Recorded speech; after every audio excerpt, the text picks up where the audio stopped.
The American car market is falling apart. And fast. Dealerships across the country are shutting their doors. Prices, once sky-high, are now dropping week after week. And yet, buyers aren't rushing in. In fact, the lots are emptier than ever. So what's going on? Why are dealers closing? Why are prices plummeting? And why is nobody buying even as cars get cheaper? This is not just another slowdown. This feels like a total collapse of the system. From record repossessions, to sky-high interest rates, to buyers walking away from deals they can't afford. The auto industry is in full crisis mode. And here's the truth. America's car market isn't just cooling down. It's crashing. The signs are everywhere. Dealers are panicking. Banks are offloading repossessed cars. And millions of Americans are being locked out of the market completely. So buckle up. In this video, we're breaking it down into 4 parts. First, the dealerships that are shutting down. Second, why prices are dropping faster than anyone expected. Third, why even with falling prices, buyers are staying away. And finally, what this all means for the future of America's auto market. This is the collapse nobody thought would happen. But it's happening right now. Across America, car dealerships are shutting down. Not just the small mom-and-pop lots. Even the big franchise stores that have been around for decades are being forced to close. Why? Because the math no longer works. For years, dealers thrived on high demand, limited supply, and sky-high prices. During the pandemic, they marked up cars by thousands, sometimes tens of thousands of dollars. Customers hated it, but they had no choice. If you wanted a new truck or SUV, you had to pay. But now everything has flipped. Inventories are piling up. Dealers are stuck with cars they can't move. And every month those vehicles sit unsold. It costs the dealer money in interest, storage, and overhead. Take Ford and GM dealers as an example. Both automakers pushed aggressive EV sales goals. They forced dealers to spend millions upgrading their showrooms, installing chargers, and training staff. Now, those EVs are sitting on lots for 90, 120, even 180 days before selling. Dealers are drowning in unsold stock. And it's not just EVs. Gas cars aren't moving either. With interest rates at record highs, financing a car has become nearly impossible for average Americans. A $40,000 car now comes with a $700 or $800 monthly payment. That's if you can even qualify. Banks are tightening standards. Loan approvals are falling. And dealers are stuck in the middle, unable to sell cars to people who can't afford them. The result? Closures. In the past year alone, hundreds of dealerships across the country have either merged, been sold off, or gone bankrupt. And many of the surviving dealers are cutting staff, slashing hours, and scrambling to stay afloat. You know it's bad when the National Automobile Dealers Association, the group that represents them, is openly warning about a wave of consolidation. That's code for the weak dealers won't survive. And here's the brutal truth. Once a dealership closes, it rarely comes back. These aren't businesses you can just pause and restart later. When the lights go out, that community loses jobs, tax revenue, and access to local sales and service. It's a permanent loss. We're watching that play out right now. In small towns, in suburbs, even in big metro areas. Dealers who thought they'd be around for another generation are shutting their doors for good. And it's not just about cars. This collapse is about trust. Customers don't trust dealers after years of markups. Banks don't trust buyers. And automakers don't trust the franchise model anymore. Some are already experimenting with direct-to-consumer sales, cutting dealers out entirely. So, the collapse of dealerships isn't just a symptom of the crash. It's part of the crash itself. And as more of them disappear, the auto market will only get weaker. This is just the beginning. In the next part, we'll break down why prices are dropping faster than anyone predicted, and why that's not good news for the industry. Car prices are falling across America. First, that might sound like good news. After years of insane markups, who wouldn't want cheaper cars? But here's the catch. The speed of this price collapse is signaling something much darker. Let's start with the numbers. The average new car price peaked at nearly $50,000 in 2023. Now, is falling back down fast. Some models are seeing discounts of $5,000, $10,000, even more. Dealers who once charged market adjustments are now begging people to take cars off the lot. Ford's F-150 Lightning, massive rebates. GM's EVs, discounts across the board. Even Toyota and Honda, brands that almost never offered deals, are quietly cutting prices just to move inventory. Why? Because demand has collapsed. Consumers are tapped out. Interest rates remain sky-high. The average car loan is now over 7%. On a $40,000 loan, that's more than $8,000 in extra interest over 5 years. People simply can't afford it. So even with falling sticker prices, buyers are staying away. And that's the nightmare scenario for automakers and dealers. Think about it. If you're in the market for a car and you see prices dropping every month, what do? You wait. Why buy now if it'll be cheaper in 6 months? This creates a vicious cycle. Falling prices lead to falling sales. Falling sales lead to more discounts. And those discounts crush the resale value of the cars people already bought. It's happening right now with EVs. A Tesla Model Y that cost $65,000 just a year ago is now closer to $45,000. That's a $20,000 drop in less than 12 months. If you bought one last year, you're underwater. Your car is worth way less than your loan balance. And guess what? That makes people less willing to buy another new car. But it's spreading beyond EVs. Trucks, SUVs, even family sedans are starting to lose value faster than anyone predicted. Used car prices are crashing too. Remember when dealers were offering crazy money for your trade-in during the pandemic? Those days are gone. Now they're lowballing you because they know they'll have trouble selling it. For automakers, this is a disaster. They rely on strong pricing power. They need customers to believe that cars are investments that hold value. Instead, the opposite is happening. Cars are turning into depreciating money pits faster than ever before. And when resale values collapse, leasing becomes impossible. Banks won't finance leases if the car won't hold value. That kills another huge slice of the market. So yes, prices are dropping, but this isn't a deal for the consumer. It's a signal of a broken market. A market where supply is out of control, demand has evaporated, and confidence is gone. And the worst part? This collapse is only beginning. Automakers are still producing at near-pandemic levels.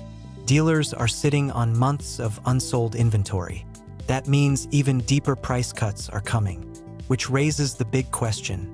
If dealers are closing and prices are collapsing, what happens to the automakers themselves? That's what we'll cover in Part 3. If dealerships are struggling and prices are falling, you might think the automakers themselves are safe. After all, these are giant corporations. Ford, GM, Toyota, Tesla, they've got billions in revenue. Surely they can weather a downturn. But here's the uncomfortable truth. Automakers are in just as much trouble, if not more. Let's start with Ford. They've gone all in on EVs. Billions invested in battery plants, factories, new models. But now, the demand they were counting on just isn't there. Dealers are stuck with unsold EVs, buyers are hesitant, and Ford is bleeding cash. Reports show billions in losses from the EV division. That's not just a stumble, that's a full-blown crisis. General Motors? They promised a full EV future by 2035. They even discontinued popular gas models early to make room for electrics.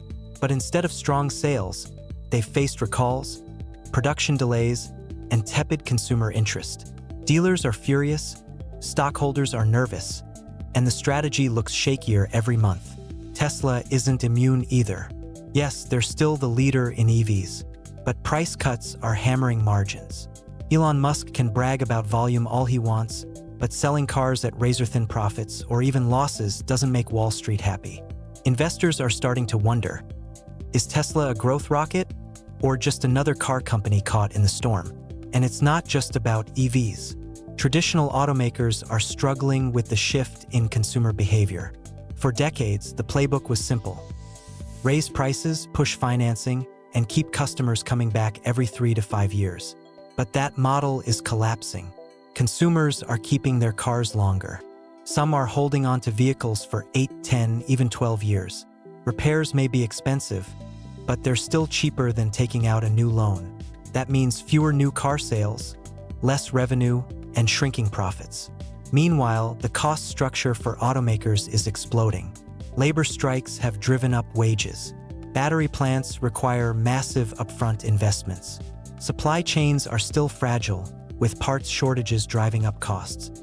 And unlike during the pandemic, automakers can't just pass those costs onto customers. The demand isn't there.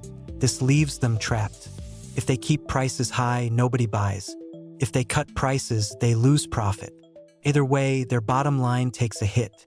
Let's not forget about global competition. Chinese automakers are flooding markets with cheaper, feature-packed EVs. BYD, NIO, XPeng, these companies can build cars for far less than American manufacturers. Europe is already feeling the heat, and America won't be shielded forever. Tariffs may slow things down, but they can't stop the tide. So what does this all mean? It means automakers are stuck between collapsing demand, shrinking margins, and fierce new competition. The big names in Detroit and beyond aren't invincible anymore. In fact, they're looking more fragile than ever. For years, these companies survived downturns by relying on government bailouts, zero-interest financing, and loyal customers. But in 2025, none of those safety nets may be enough. This isn't just a cyclical slump, it's a structural collapse. If dealerships are shutting doors and automakers are losing billions, the question is clear: what happens to the customer? How does the average American survive a car market in freefall? That's exactly what we'll dig into in Part 4. At the end of the day, all of this chaos, the dealer shutdowns, the automaker crises, the crashing prices, it all comes back to one thing: the consumer. Because when the car market collapses, the people who feel it most aren't the executives or the shareholders. It's everyday Americans. So what does this collapse look like on the ground? First, let's talk about prices. Yes, we're finally seeing them fall. After years of record highs, used car values are plummeting. New cars are sitting on lots, and dealers are desperate to move them. On paper, that sounds like good news for buyers. Cheap cars, great deals.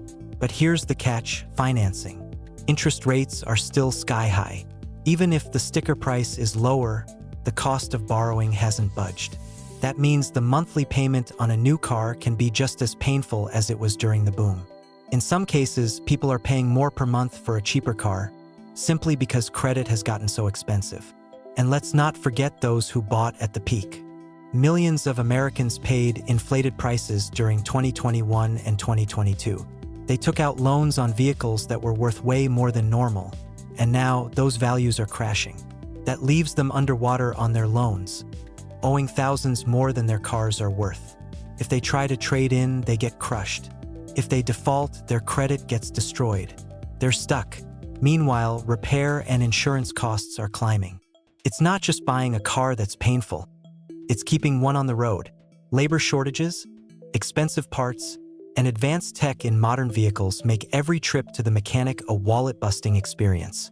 Insurance companies, facing record claim costs, are raising premiums across the board. For many families, just owning a car, any car, feels like a luxury. So what are people doing? Some are holding onto their cars for a decade or more. Others are turning to the used market, hunting for older, simpler vehicles that don't require a laptop to repair. And a growing number are simply walking away, literally, choosing public transit, rideshares, or even biking instead of dealing with the mess. But here's the big problem: America isn't built for that. Most cities don't have reliable public transit.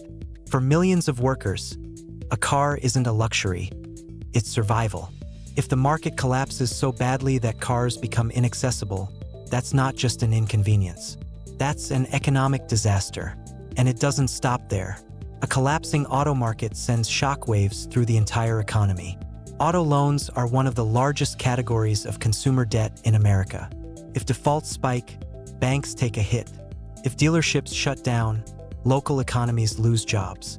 If automakers cut production, factories close, suppliers crumble, and whole communities, built around the car industry, face ruin. This is why the car market matters so much. is not just about whether you can buy a shiny new SUV. It's about whether the entire American economy, built for a century around cars, can survive a fundamental breakdown. So where does this all end? Some experts say a recovery is coming. Prices will stabilize, demand will rebound, and the market will normalize. Others believe this is the new normal. Fewer sales, longer ownership, and a permanent shift in how Americans think about cars. But one thing is clear, 2025 isn't just another year in the car business. It's a turning point, collapse, a reckoning, and whether you're a dealer, an automaker, or just someone trying to get to work every morning, the fallout is impossible to ignore. The car market was once the heartbeat of America. Today, it's on life support. The only question left is, who survives the crash and who doesn't?